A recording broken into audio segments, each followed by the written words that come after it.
야, 김순자, 너 지금 뭐하니? 고급스러운 한정식 집의 정적을 깨는 날카로운 고함이 울려 퍼집니다. 서울 강남의 최고급 상견례 장소, 은은한 가야금 선율이 흐르고 비싼 도자기 그릇들이 정갈하게 놓여 있는 이곳에 어울리지 않는 살벌한 공기가 감돕니다.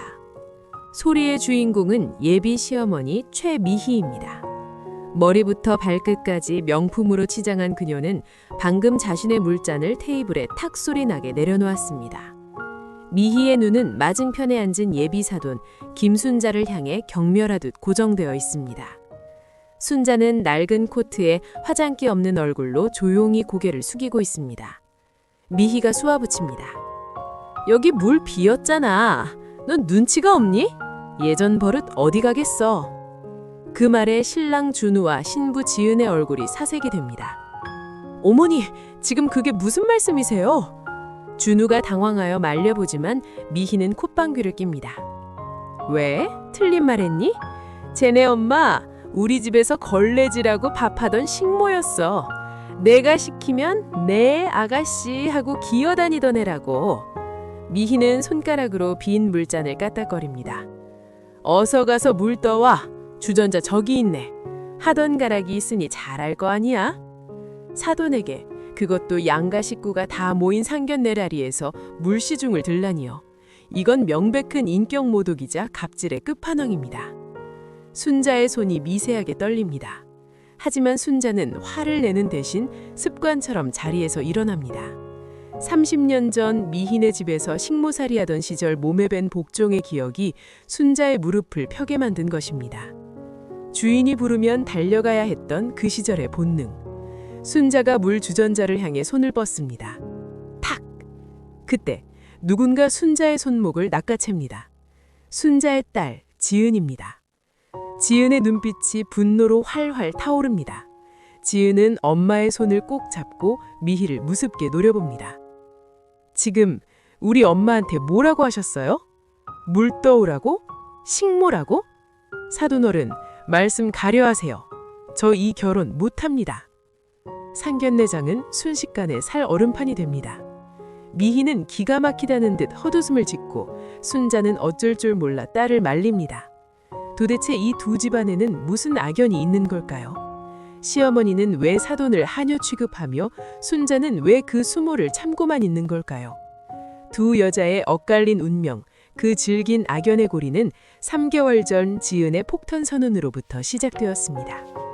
본격적인 이야기 시작 전에 순자 씨의 인생 이야기로 구독과 좋아요로 응원해주세요. 그리고 지금 낮에 듣고 계신지 저녁에 듣고 계신지 댓글로 남겨주시면 한 분 한 분 감사의 인사 드리도록 하겠습니다. 3개월 전 어느 화창한 주말 오후였습니다. 서울 변두리의 오래된 아파트.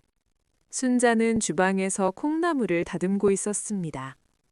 남편과 사별하고 홀로 딸 지은을 키우며 안 해본 일이 없었습니다. 식당 설거지, 파출부, 건물 청소까지. 거친 손마디는 순자가 살아온 고단한 세월을 말해주고 있었습니다. 엄마, 나 왔어. 현관문이 열리고 지은이 들어왔습니다. 지은은 30살의 약사로 야무지고 똑똑한 순자의 유일한 자랑거리이자 희망이었습니다. 지은은 식탁에 앉자마자 핸드폰을 꺼내 사진첩을 열었습니다. 엄마, 나 결혼하고 싶은 사람 생겼어. 이름은 박준우. 대기업 팀장이고 성격이 진짜 진국이야. 순자는 콩나물 다듬던 손을 멈추고 흐뭇하게 웃었습니다. 그래? 우리 지은이가 좋다면 좋은 사람이겠지. 어디 사진 좀 보자. 순자는 핸드폰 화면을 들여다보았습니다. 사진 속 남자는 서글서글한 인상에 듬직해 보였습니다. 인상 좋네. 우리 지은이 아껴줄 사람 같아. 그치. 그리고 이 사진 좀 봐. 준우 씨 어머니랑 같이 찍은 거야. 준우 씨 집이 성북동인데 정원이 진짜 예뻐. 2층 양옥집인데 드라마 세트장 같아. 지은이 다음 사진을 넘겼습니다. 순자는 무심코 화면을 보다가 콩나물 바구니를 엎을 뻔했습니다. 순자의 동공이 지진이라도 난 듯 흔들렸습니다. 사진 배경에 있는 으리으리한 2층 붉은 벽돌집, 하얀 테라스와 마당 한가운데 심어진 커다란 목련나무. 그 집은 순자가 20살 때부터 30살 때까지 10년을 넘게 식모살이를 했던 바로 그 최 회장님 댁이었습니다. 그리고 준우의 옆에 서서 도도하게 웃고 있는 저 여자.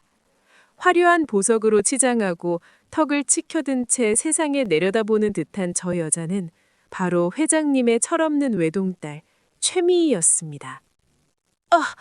아가씨! 순자의 입에서 저도 모르게 30년 전의 호칭이 튀어나왔습니다. 응? 엄마, 아가씨라니? 이분 아셔?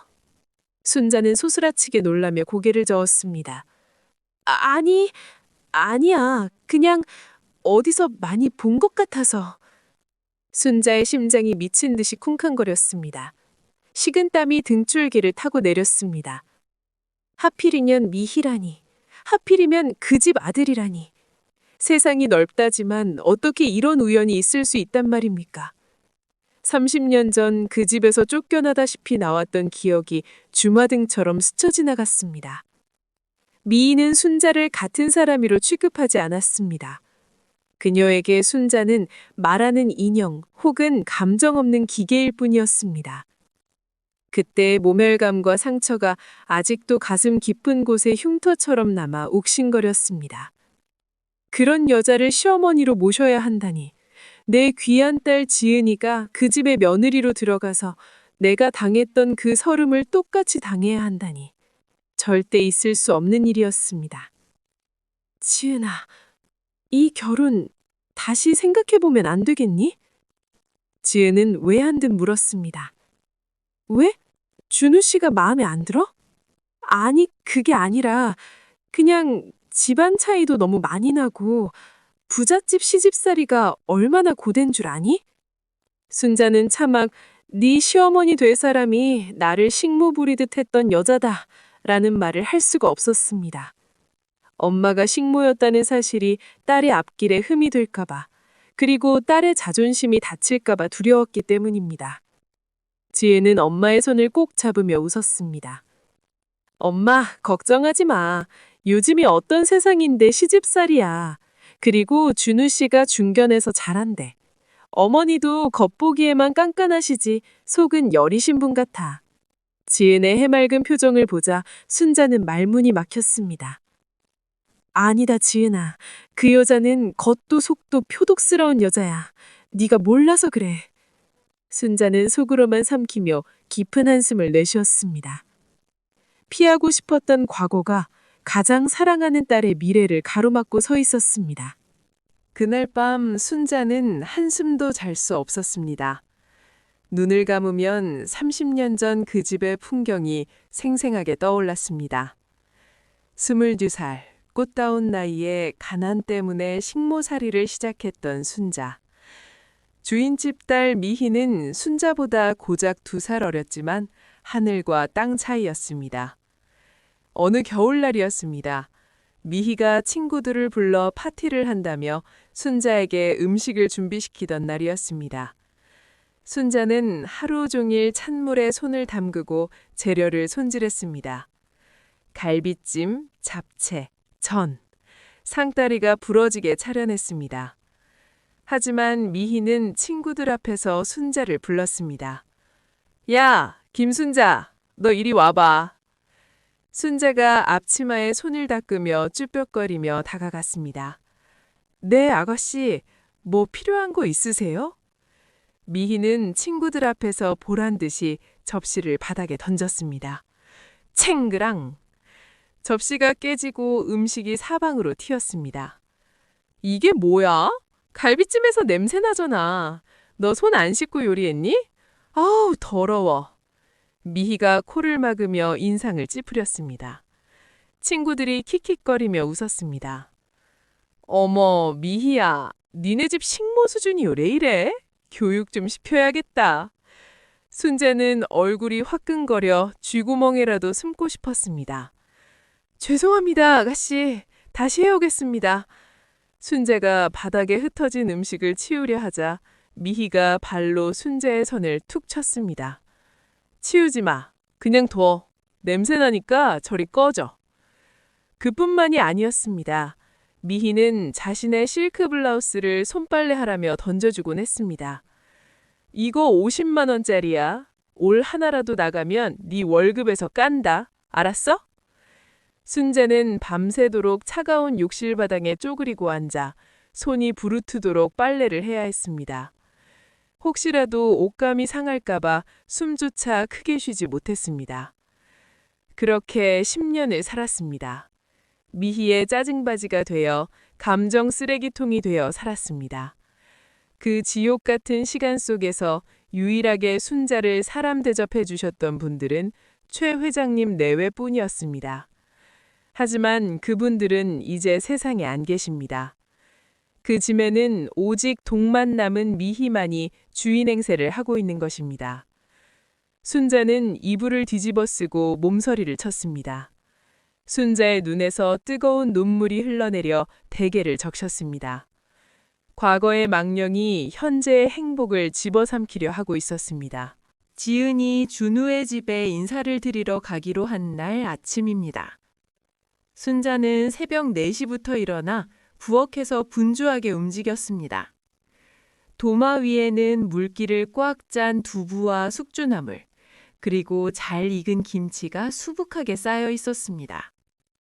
순자는 오늘 30년 전 자신의 손맛을 기억하고 있을 그 집으로 딸을 보냅니다. 순자는 만두피를 얇게 밀었습니다. 밀가루 반죽을 치대는 순자의 손끝이 미세하게 떨렸습니다. 이북식 만두. 이것은 30년 전 미희네 집에서 식모살이 할 때 주인 어른이셨던 최 회장님이 가장 좋아하시던 음식이었습니다. 입맛 까다롭기로 소문난 미희조차도 순자가 빚은 이 만두만큼은 군말 없이 한 접시를 비우곤 했었습니다. 엄마, 뭘 그렇게 많이 해? 그냥 과일이나 좀 사가도 되는데. 지은이 부수수한 얼굴로 나와 물었습니다. 순자는 애써 밝게 웃으며 만두를 찜통에 올렸습니다. 아니야, 빈손으로 가면 섭섭하다. 어른들은 이런 정성을 더 좋아하시는 법이야. 사실 순자의 마음속에는 복잡한 계산이 깔려 있었습니다. 미희는 사람을 급으로 나누고 무시하는 여자입니다. 지은이가 아무리 번듯한 약사라 해도 집안 배경을 트집 잡아 기를 죽이려 들 것이 뻔했습니다. 그래서 순자는 자신의 필살기인 만두를 보낸 것입니다.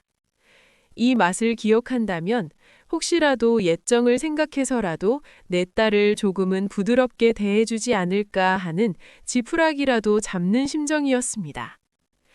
지은아, 가서 기죽지 말도 어른이 무슨 말씀을 하시든 예의 바르게 행동해야 한다. 알았어, 엄마. 걱정하지 마. 나 어디 가서 미움받는 성격 아니잖아.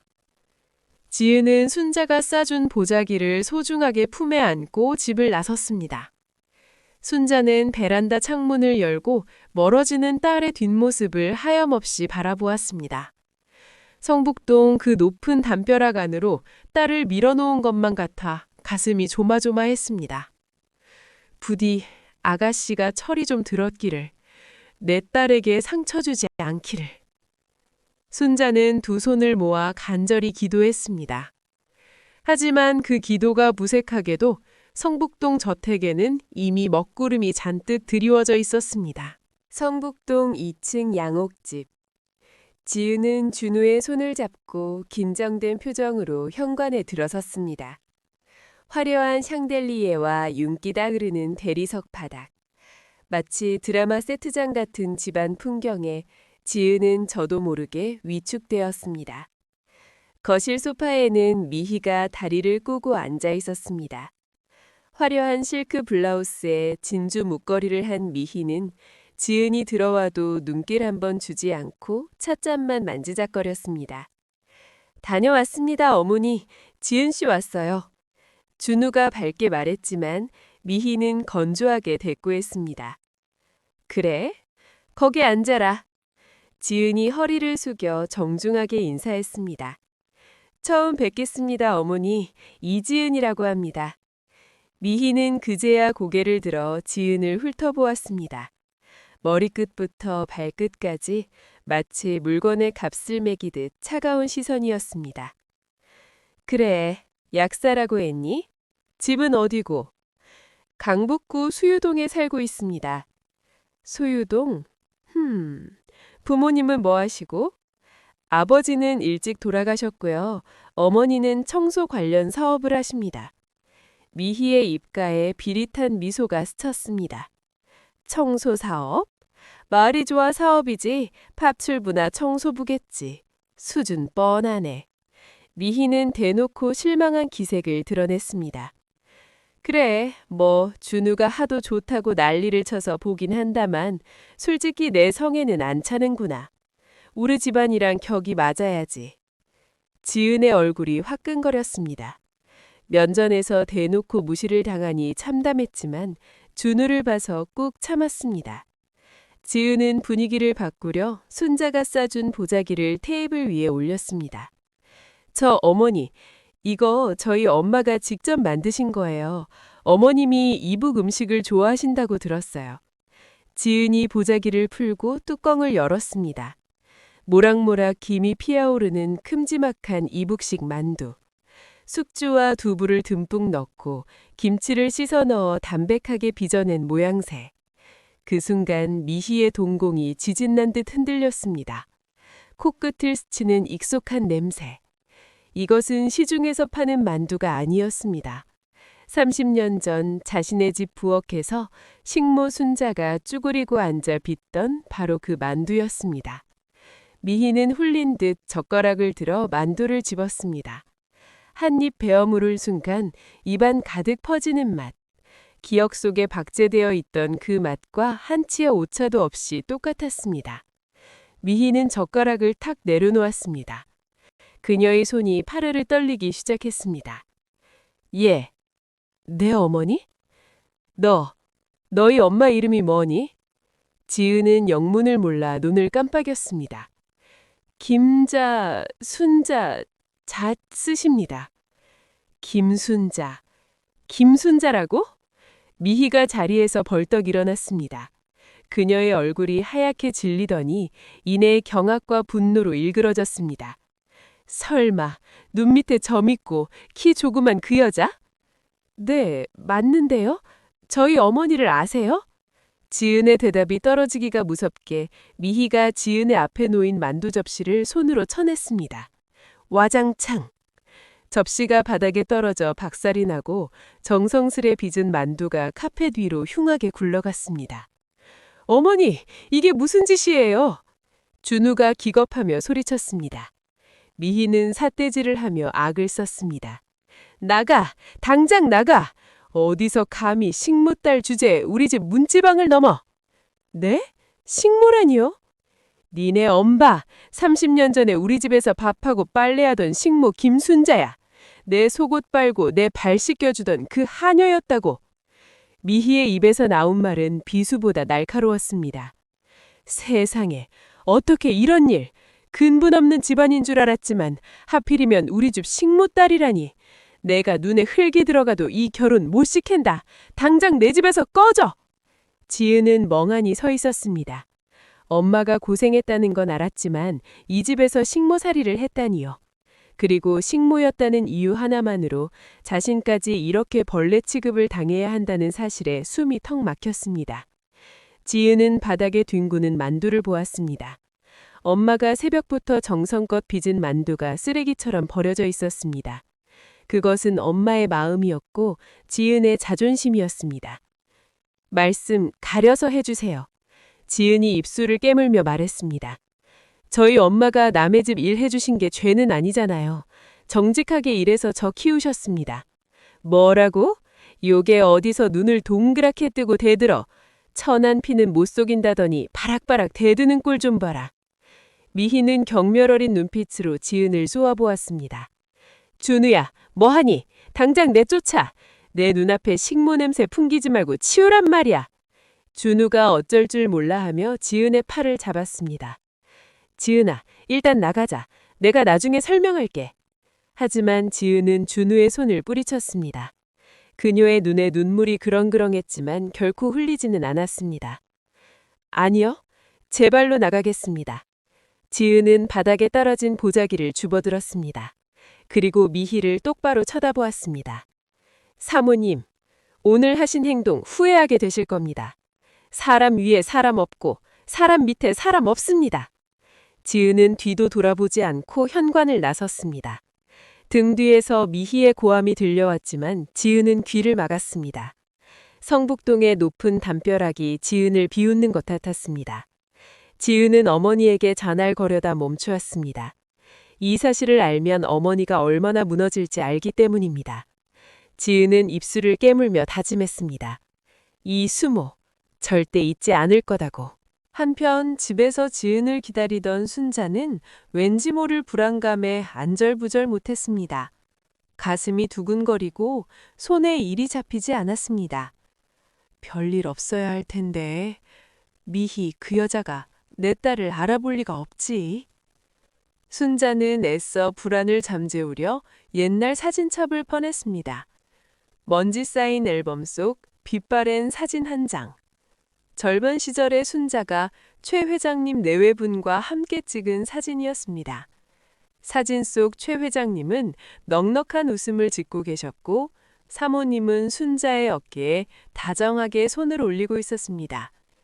순자의 기억 속 미희는 악마였지만 미희의 부모님은 순자에게 은인이었습니다. 20대 초반, 갓 결혼한 순자의 남편이 도박에 손을 대어 빚더니에 앉았을 때였습니다. 사채업자 깡패들이 식모살이하던 주인 집까지 쳐들어와 행패를 부렸습니다. 김순자 나와! 돈 안 갚으면 팔아버린다! 순자는 부엌 구석에 숨어 벌벌 떨고 있었습니다. 그때 퇴근하고 돌아오신 최 회장님이 깡패들 앞을 가로막았습니다. 내 집에서 당장 나가시오! 남의 집 식구를 어디다 팔아넘겨! 회장님은 지갑을 열어 수표를 던져주며 깡패들을 쫓아냈습니다.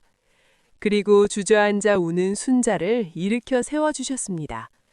순자야, 울지 마라. 사람은 누구나 실수할 수 있다. 네 잘못 아니야. 기죽지 말고 살아라. 그뿐만이 아니었습니다. 순자가 몸살로 알아누웠을 때 사모님은 식모인 순자에게 직접 흰 죽을 끓여다 주셨습니다. 너도 남의 집 귀한 딸인데 우리 집 와서 고생이 많다. 아프지 마라. 따뜻한 죽 한 그릇과 사모님의 손길. 부모님을 일찍 여의고 고아처럼 자란 순자에게 그분들은 부모님이나 다름없었습니다. 순자는 사진을 어루만지며 중얼거렸습니다. 회장님, 사모님, 두 분 은혜 갚으려고 제가 20년 동안 그 집 지켰습니다. 아가씨가 아무리 못나게 굴어도 두 분 딸이라서 제가 참았습니다. 순자가 미희의 갑질을 견디고 몰락한 미희의 집을 몰래 사서 지켜준 이유는 오직 하나였습니다. 자신이 가장 힘들 때 손을 잡아주었던 회장님 내외분에 대한 의리 때문이었습니다. 하지만 아가씨가 내 딸을 건드리면 저도 더 이상은 못 참습니다. 회장님도 이해해 주시겠죠? 순자는 사진첩을 덮었습니다. 그때 현관문이 열리는 소리가 들렸습니다. 다녀왔습니다. 힘없는 목소리, 지은이었습니다.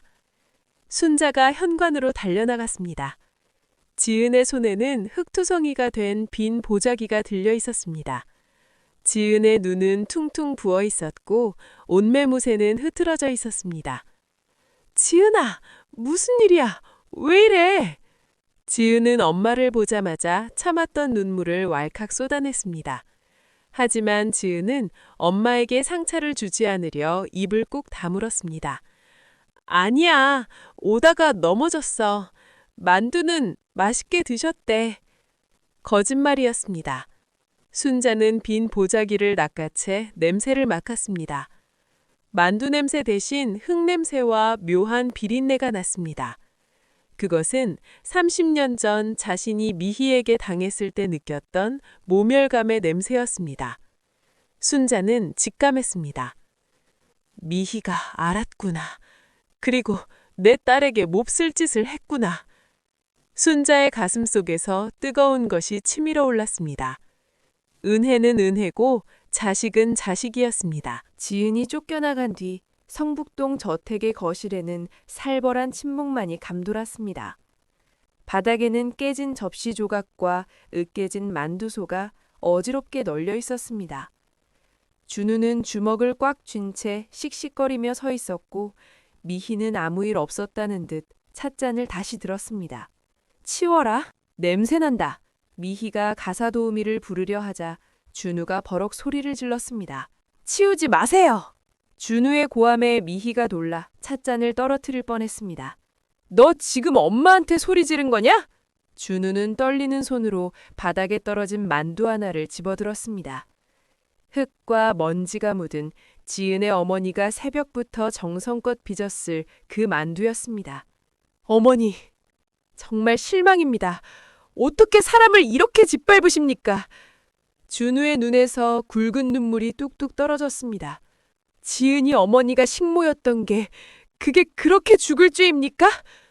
남의 집 일 해주면서 정직하게 딸 키운 게 왜 이렇게 모욕을 당해야 할 일이냐고요. 미희는 콧방귀를 뀌었습니다. 얘가 사랑에 눈이 멀어서 배는 게 없구나. 야, 근본은 못 속이는 법이야. 내가 내 속옷 빨래 시키던 여자딸을 며느리로 들이라고? 내 눈에 흙이 들어가도 안 된다. 어디서 감히 신분 세탁을 하려고 들어? 미희의 당당한 태도에 준우는 말문이 막혔습니다. 이 사람은 말이 통하지 않는구나. 자신이 낳은 어머니지만 인간으로서의 최소한의 예의조차 없는 사람이구나. 준우는 만두를 내려놓고 자신의 방으로 성큼성큼 걸어갔습니다. 그리고 옷장문을 열고 여행 가방을 꺼냈습니다. 옷걸이에 걸린 옷들을 닥치는 대로 잡아채 가방에 쑤셔 넣기 시작했습니다.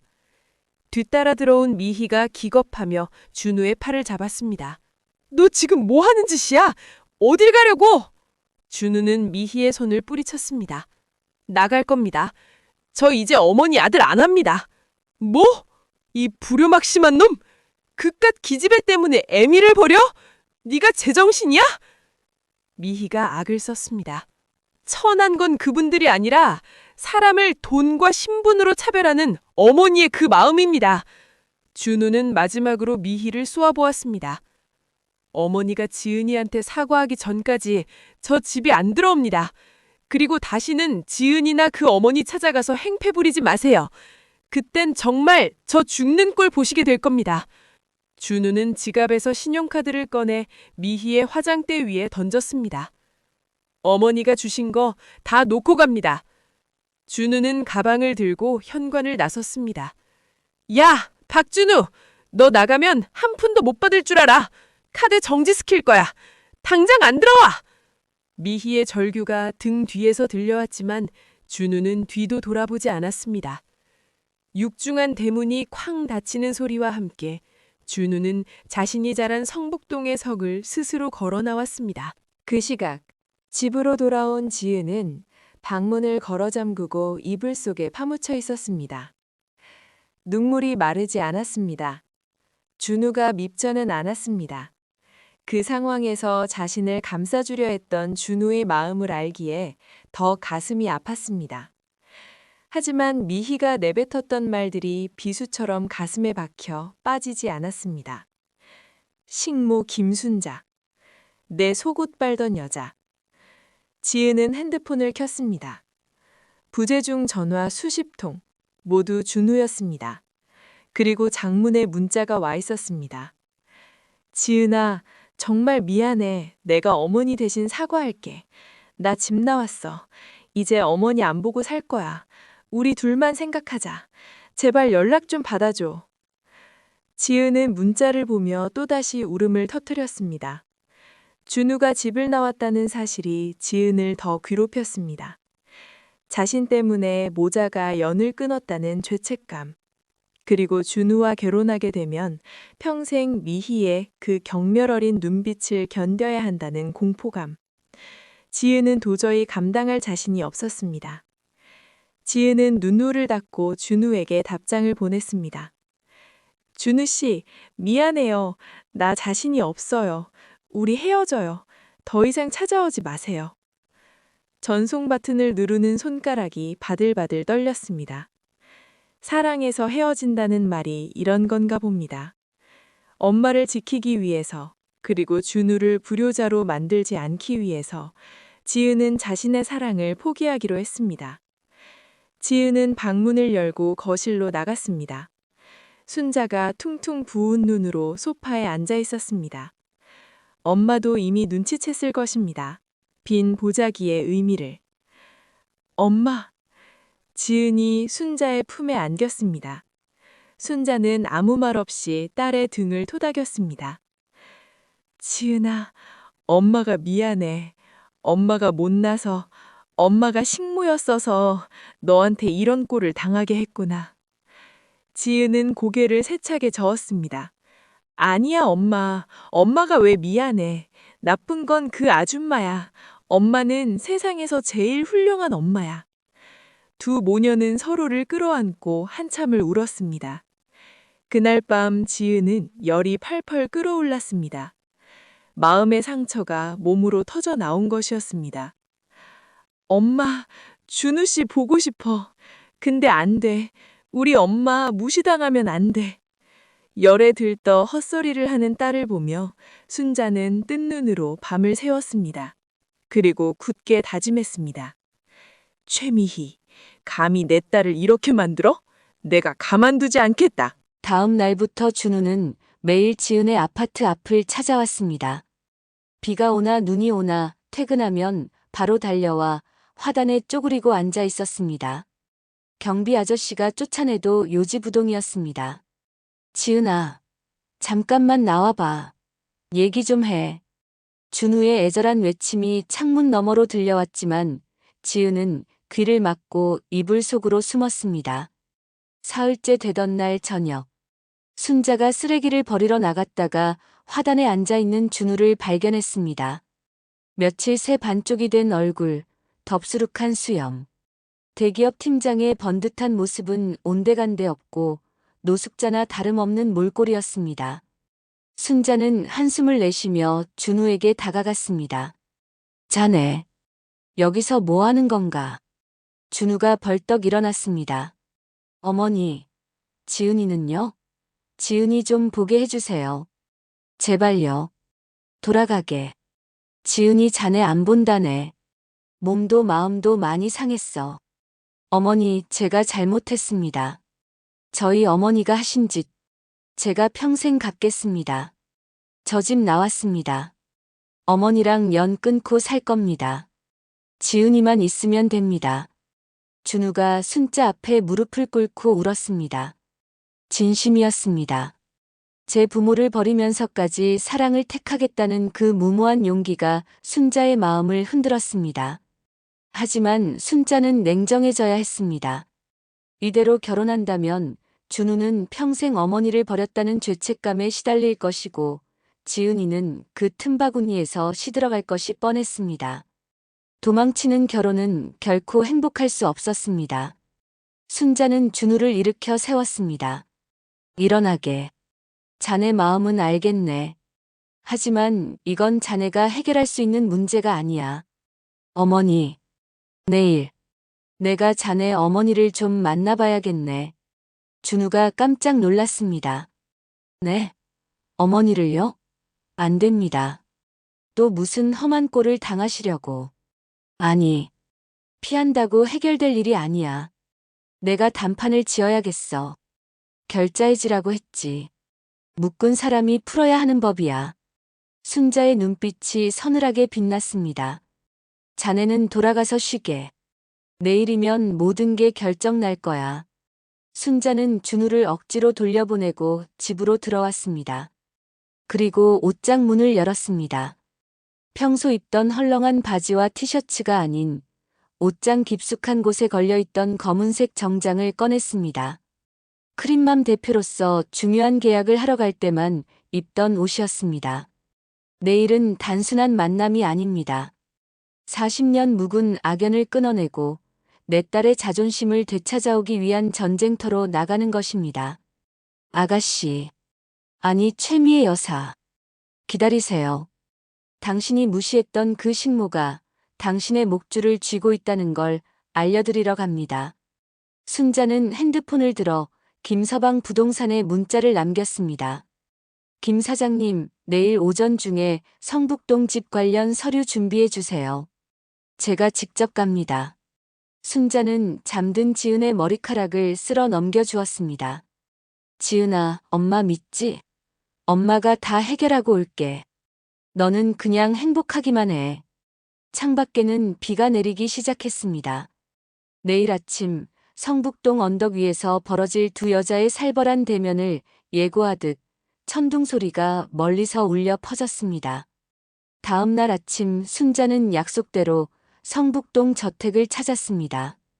검은 정장을 차려입은 순자의 표정은 비장했지만 마음 한구석은 칼로 도려내는 듯 아렸습니다. 내 발로 이곳을 다시 찾아와야 하다니. 하지만 딸을 위해서라면 지옥불이라도 걸어 들어갈 수 있는 게 어미의 마음이었습니다. 딩동. 초인종을 누르자 인터폰 너머로 미희의 짜증 섞인 목소리가 들려왔습니다. 누구세요? 잡상인 안사요. 접니다. 김순자입니다. 할 말이 있어서 왔습니다. 잠시 침묵이 흐르더니 대문이 덜컥하고 열렸습니다. 아니, 열린 게 아니라 미희가 안에서 문을 발로 찬 것이었습니다. 순자가 마당으로 들어서자마자 현관 앞에 서 있던 미희가 손에 들고 있던 무언가를 확 뿌렸습니다. 쫙. 하얀 가루가 순자의 검은 정장 위로 쏟아져 내렸습니다. 굵은 소금이었습니다. 에이, 퇴. 재수 없어. 아침부터 어디서 부정타게 식모가 들어와. 미희는 빈 바가지를 바닥에 내동댕이 쳤습니다. 소금 알갱이가 순자의 뺨을 때리고 어깨 위에 하얗게 내려앉았습니다. 30년 전에도 숱하게 당했던 일이었지만 사돈이 되기로 한 지금 당하니 그 모멸감은 이루 말할 수 없었습니다. 하지만 순자는 손으로 소금을 털어내지 않았습니다. 그대로 꼿꼿하게 서서 미희를 바라보았습니다. 아가씨. 아니, 최 여사님. 소금은 나중에 치시고 제 얘기부터 들으세요. 뭐? 최 여사. 네가 돌았구나. 어디서 눈을 똑바로 뜨고 쳐다봐. 미희가 기가 차다는 듯 팔짱을 끼고 계단 위에서 순자를 내려다보았습니다. 그래, 내 아들 꼬드겨서 결혼 허락받아 내려고 왔니? 꿈 깨라. 내 눈에 흙이 들어가도 안 된다. 준우군 집 나갔다면서요. 순자의 차분한 한마디에 미희의 눈썹이 꿈틀했습니다. 가장 아픈 곳을 찔린 것입니다. 그게 네가 상관할 바야. 지은이도 알아누웠습니다. 자식들 죽어가는 꼴 저는 못 봅니다. 결혼시킵시다. 미희는 잠시 머리를 굴렸습니다. 준우가 집을 나간 뒤로 돈줄이 끊겨 불안하던 차였습니다. 결혼을 시켜서라도 준우를 다시 집으로 불러들이고 그 돈으로 밀린 생활비를 해결해야 했습니다. 하지만 그냥 허락해 줄 수는 없었습니다. 자신의 자존심이 허락하지 않았습니다. 좋아. 네 딸이 그렇게 시집 오고 싶어서 안달이라니 내가 적선하듯 받아주마. 대신 조건이 있다. 미희가 계단을 천천히 내려와 순자의 코앞에 섰습니다. 지독한 향수 냄새가 코를 찔렀습니다. 상견례 날 예전처럼 행동해. 예전처럼이라니요? 30년 전 우리 집 식모로 살 때처럼 하라고. 내 앞에서 고개 숙이고 내가 시키는 심부름 다 하고 깎듯이 사모님 대접해. 사돈이라고 맘먹으려 들지 말고 철저하게 내 아랫사람으로 행동하란 말이야. 미희의 입가에 잔인한 미소가 번졌습니다. 순자의 주먹이 꽉 쥐어졌습니다. 당장이라도 내가 집주인이다. 라고 소리치고 싶었지만 꾹 참았습니다. 지금 터트리면 재미가 없습니다. 가장 높은 곳에 올라갔을 때 떨어뜨려야 더 아픈 법입니다. 알겠습니다. 순자가 고개를 숙였습니다. 시키시는 대로 하겠습니다. 사모님. 미희는 그제야 만족스러운 듯 깔깔거리며 웃었습니다. 그래, 진작 그럴 것이지. 주제를 알아야지. 가봐. 내 집 마당 더러워진다. 순자는 뒤돌아 대문을 나섰습니다. 등 뒤에서 대문이 쾅 닫히는 소리가 들렸습니다. 순자는 옷에 묻은 소금을 그제야 툭툭 털어냈습니다. 그래요, 아가씨. 마음껏 웃어두세요. 그 웃음이 울음으로 바뀌는 데는 그리 오래 걸리지 않을 테니까요. 순자의 눈빛이 서늘하게 빛났습니다. 굴욕의 조건, 그것은 순자가 미희에게 보내는 마지막 잡이었습니다. 며칠 뒤 성북동 미희의 집. 미희는 친구들을 초대해 다과회를 열었습니다. 거실에는 값비싼 찻잔 세트와 고급 과일들이 차려져 있었습니다. 친구들은 미희의 으리으리한 2층 집을 보며 부러움 섞인 탄성을 질렀습니다. 어머, 미희야. 이 집은 언제 봐도 궁전 같아. 정원 관리하는 것만 해도 돈이 얼마야? 호호, 뭐 별거 아니야. 그냥 우리 아빠가 물려주신 거라 정이 들어서 사는 거지. 미희는 짐짓 겸손한 척했지만 어깨는 으쓱 올라가 있었습니다. 사실 이 집이 월세라는 건 친구들 중 아무도 몰랐습니다. 미희는 철저하게 비밀에 붙였으니까요. 참, 너 이번에 아들 장가 보낸다며? 며느리는 어떤 집안이니? 사돈도 수준이 맞아야 대화가 통할 텐데.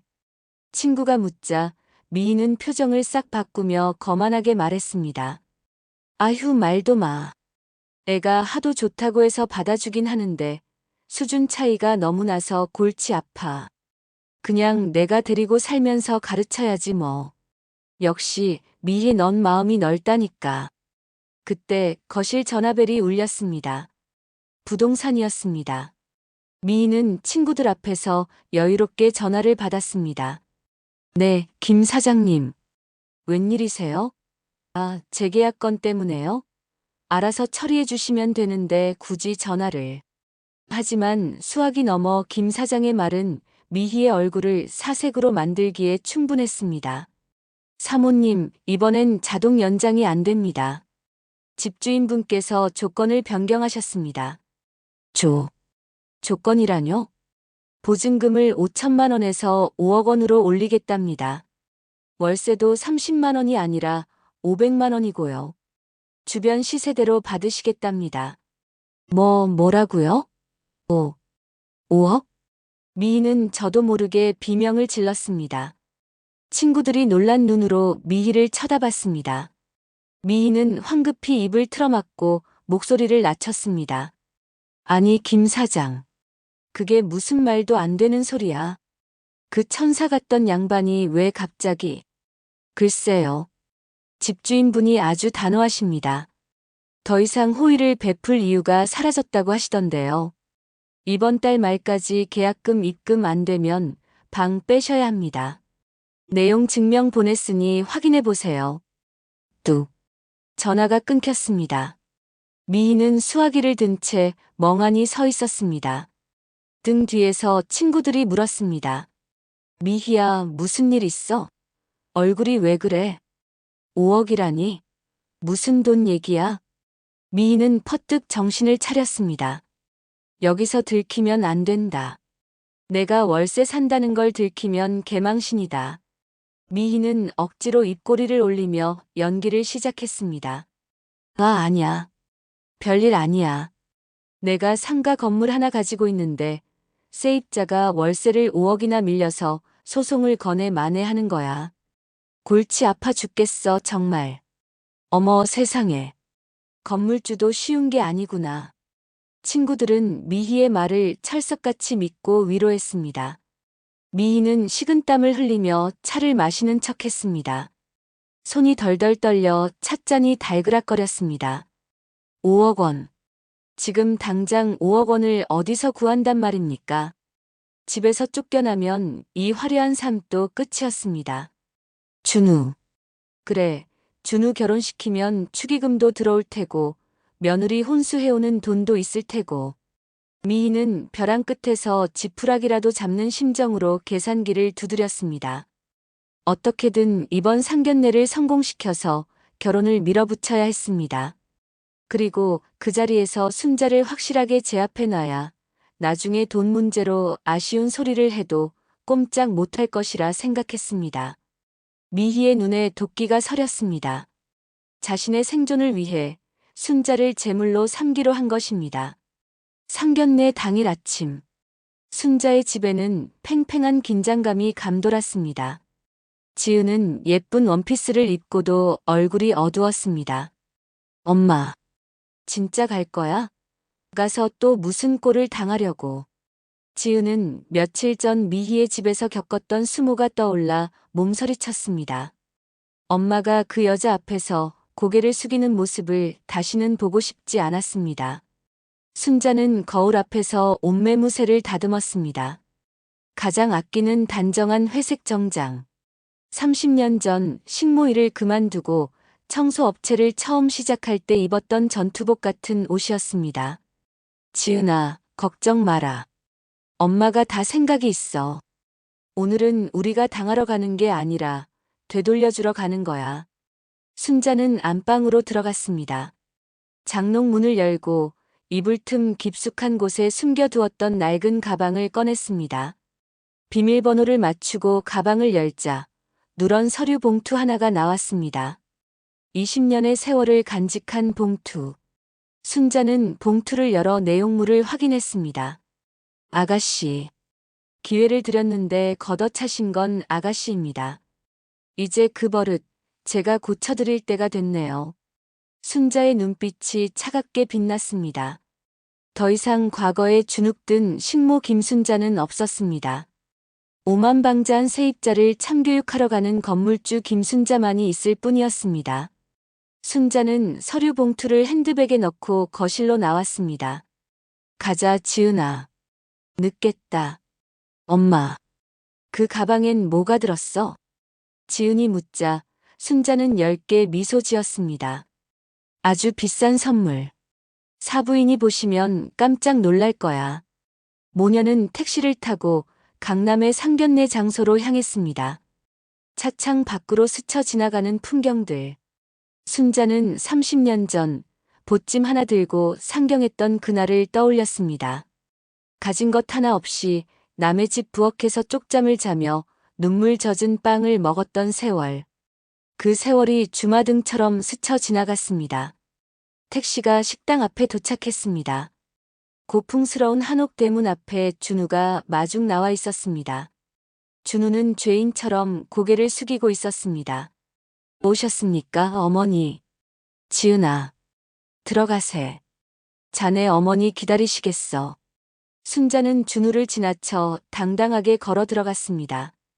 복도를 지나 예약된 룸 앞에 섰습니다. 문틈으로 미희의 높은 웃음소리가 들려왔습니다. 호호호, 그러니까요. 오늘 내가 아주 본때를 보여줄 거예요. 어디서 감히. 친구들과 통화하며 떠드는 소리였습니다. 순자는 심호흡을 한번 크게 했습니다. 그리고 문고리를 잡았습니다. 철컥. 문이 열리고 순자가 들어섰습니다. 미희가 전화를 끊고 순자를 쳐다봤습니다. 그녀의 눈빛은 거만함 그 자체였습니다. 왔구나. 내 발밑으로 길 준비는 됐니? 라고 말하는 듯 했습니다. 하지만 순자의 눈빛도 만만치 않았습니다. 준비하세요, 아가씨. 오늘은 당신이 내 발밑을 보게 될 테니까. 폭풍전야의 고요함 속에 두 여자의 시선이 허공에서 날카롭게 부딪혔습니다. 강남의 한 고급 한정식 룸. 은은한 가야금 선율이 배경음악으로 흐르지만 방 안의 공기는 이미 영하로 떨어진 듯 차갑고 날카롭습니다. 머리부터 발끝까지 수천만 원어치의 명품으로 도배한 미희는 눈앞에 사돈 순자를 마치 벌레 보듯 쳐다봅니다. 미희가 자신의 빈 물잔을 테이블에 탁 소리가 나게 내려놓습니다. 야, 김순자. 너 지금 뭐하니?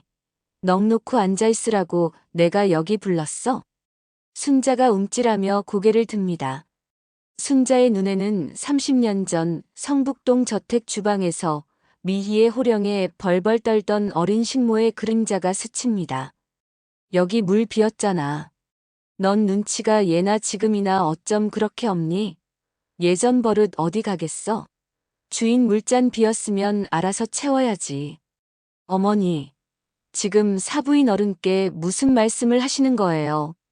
준우가 당황하며 미희의 팔을 붙잡지만 미희는 가소롭다는 듯 준우의 손을 뿌리칩니다. 왜? 내가 틀린 말 했니? 얘 지은아, 너 똑똑히 봐둬라. 네 엄마 우리 집에서 걸레질하고 내 밥 차리던 하녀였어. 내가 시키면 내 아가씨하고 바닥을 기던 때가 어제 같은데? 미희는 손가락 끝으로 주전자를 까딱거리며 순자를 종용합니다. 어서 가서 물 떠와. 주전자 저기 있네. 하던 가락이 있으니 아주 기가 막히게 잘할 거 아니야? 안 그래, 순자야? 순자의 손이 미세하게 떨립니다. 순자는 자리에서 엉거주춤 일어납니다. 지은의 눈에서 굵은 눈물 한 방울이 툭 떨어집니다. 엄마 앉아. 제발 앉으라고. 지은의 만류에도 순자의 손이 주전자를 향해 뻗어나갑니다. 미희는 그 꼴이 우스운지 입술을 비틀며 비웃습니다. 거봐, 타고난 일꾼이라니까. 얘는 이런 게 적성에 맞는 거야. 귀한 대접 받으려니까 몸에 두드러기가 나나 보지. 쨍그랑. 순자의 손이 주전자에 닿기도 전 지은이 테이블 위에 놓인 물잔을 바닥으로 내팽개쳤습니다. 날카로운 파열음과 함께 유리 조각이 사방으로 튀었습니다. 미희가 비명을 지르며 뒤로 물러납니다. 지금 우리 엄마한테 뭐라고 하셨어요? 지은의 목소리는 낮았지만 방 안의 가야금 소리를 단번에 잡아먹을 만큼 서슬 퍼런 분노가 서려 있었습니다. 지은은 떨고 있는 엄마의 손을 꽉 잡고 미희를 무섭게 노려보았습니다. 물 떠오라고요? 식무라고요? 사부인 어른 말씀 가려 하세요. 우리 엄마가 그쪽 밑에서 고생한 게 죄야. 정직하게 일해서 나 약사 만들고 반듯하게 키운 게 그렇게 비웃을 일이야? 지은의 눈빛이 활활 타오릅니다. 지은은 옆에서 어쩔 줄 몰라 하는 준우를 차갑게 뿌리쳤습니다. 준우 씨 미안하지만 나 이 결혼 못해. 아니 안 해. 제정신 박힌 딸이라면 자기 엄마를 식모 취급하는 집구석에 며느리로 들어갈 수 있겠어? 당신 어머니 사람 아니야. 괴물이지. 지은아. 내가 사과할게 제발. 준우가 눈물을 흘리며 지은에 매달리지만 미희가 다시 악을 씁니다. 어머 요것 봐라. 천한 피는 못 속인다더니 바락바락 대드는 꼴 좀 봐. 준우 너 똑똑히 봤지? 이런 근본 없는 집구석이랑 엮였다간 우리 집안 망신이야. 당장 헤어져. 미희는 오히려 기세등등하게 삿대질을 해댑니다. 그녀의 머릿속에는 오직 하나 순자를 밟아 뭉개야 자신이 우위에 선다는 비뚤어진 우월감뿐입니다. 분위기가 최악으로 치닫자 미희는 짐짓 여유로운 척 다시 자리에 앉아 옷무새를 정리합니다. 그러더니 비릿한 미소를 지으며 순자를 쳐다봅니다. 그래, 뭐 결혼 안 하겠다면 나야 고맙지. 그런데 순자 너 네 딸 앞길 망친 거 자책은 좀 해야겠다. 너 같은 엄마 둔 덕분에 약사 딸내미가 이 좋은 집안 며느리 자리를 걷어차네. 상견례장의 정적을 깨고 순자가 가방에서 꺼낸 것은 누렇게 빛이 바랜 하지만 묵직한 서류 봉투였습니다. 순자는 떨리는 지은의 손을 다독여 자리에 앉히고는 차가운 눈빛으로 미희를 정면으로 응시했습니다. 안 그래도 전에 들은 소식이 좀 있어서 오늘 이 자리에 들고 나왔습니다. 순자가 봉투에서 서류 한 장을 꺼내 미희의 화장품이 어지럽게 놓인 테이블 중앙에 탁 내려놓았습니다. 미희는 콧방귀를 뀌며 서류를 힐끗 봅니다. 뭐? 어디서 사기를 쳐도. 이게 뭐야? 임대차 계약서? 잘 보세요. 이번 달부터 보증금 5억에 월세 500으로 인상한다는 내용 증명입니다. 그리고 지난 3년간 아가씨가 나중에 주겠다며 미뤄온 공동관리비와 수리비 명세서도 같이 들어 있습니다. 이번 주 내로 입금 안 되면 법적 절차 밟으라고 하시더군요. 미희의 얼굴이 순간 흑빛으로 변했습니다. 친구들에게 상가 건물주라고 허세를 떨었지만 사실은 월세가 밀려 전전긍긍하던 미희의 아픈 구석을 순자가 정확히 찔렀기 때문입니다. 너 미쳤니? 네가 뭔데 남의 집 계약서를 들고 난리야. 이거 어디서 훔쳤어? 당장 안 내놔. 미희가 서류를 뺏으려 손을 뻗었지만 이번엔 순자가 그 손목을 강하게 낚아챘습니다. 30년 전 걸레질을 하던 그 거친 손마디에는 미희가 감히 대적할 수 없는 단단한 힘이 실려 있었습니다. 순자는 미희의 손목을 내던지듯 놓으며 계약서의 마지막 페이지를 펼쳐 보였습니다. 그곳에는 인감 도장과 함께 소유주의 이름이 선명하게 박혀 있었습니다. 소유주 김순자. 미희의 동공이 지진이라도 난 듯 격하게 흔들렸습니다.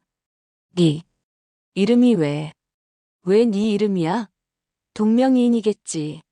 네가 무슨 돈으로 그 집을 사? 제가 그 집주인입니다. 아가씨. 순자의 목소리에는 이제 슬픔도 분노도 없었습니다. 오직 서늘한 진실만이 담겨 있었습니다.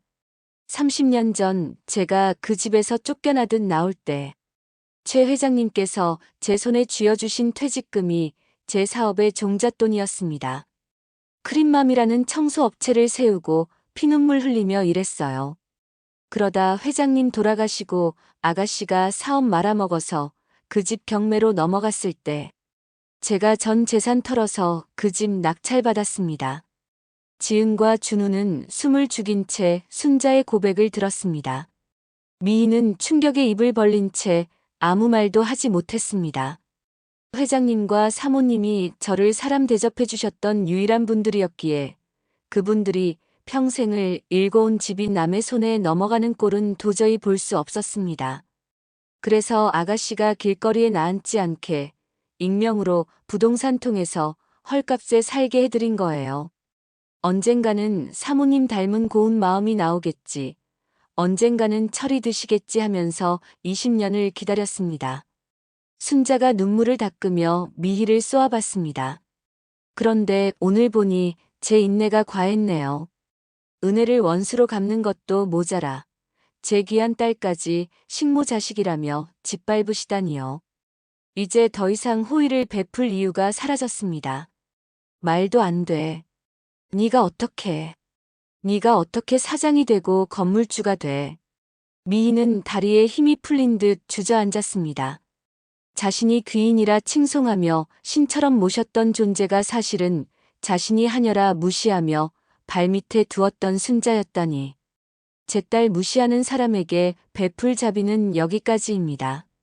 당장 이번 달 내로 집 비우세요.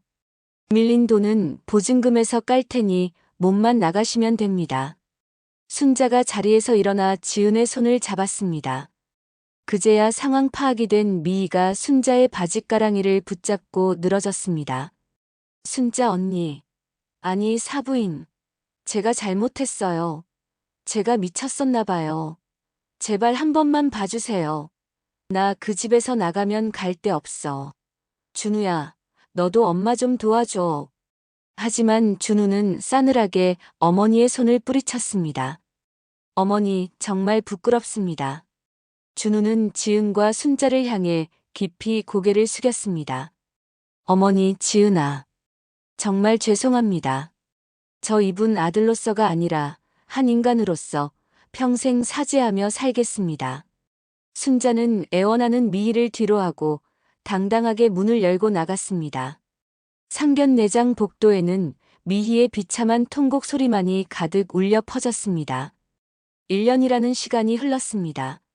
성북동 저택의 화려한 정원은 아니지만 햇살이 잘 드는 순자의 집 마당에는 웃음꽃이 피어났습니다.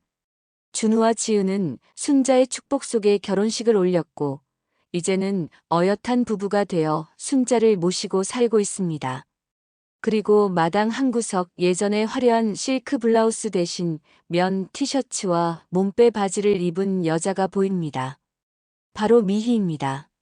그녀는 성북동 집에서 쫓겨난 뒤 작은 빌라로 이사했고 순자의 배려로 가끔 이곳에 와서 일을 돕고 있습니다. 사부인. 저기, 이 배추 이제 다 절여진 것 같은데. 제가 씻어올까요? 미희의 말투에는 예전의 날카로움 대신 조심스러운 존경과 겸손이 담겨 있습니다. 순자는 고무장갑을 벗으며 미희를 향해 인자하게 웃어 보입니다. 네, 사부인.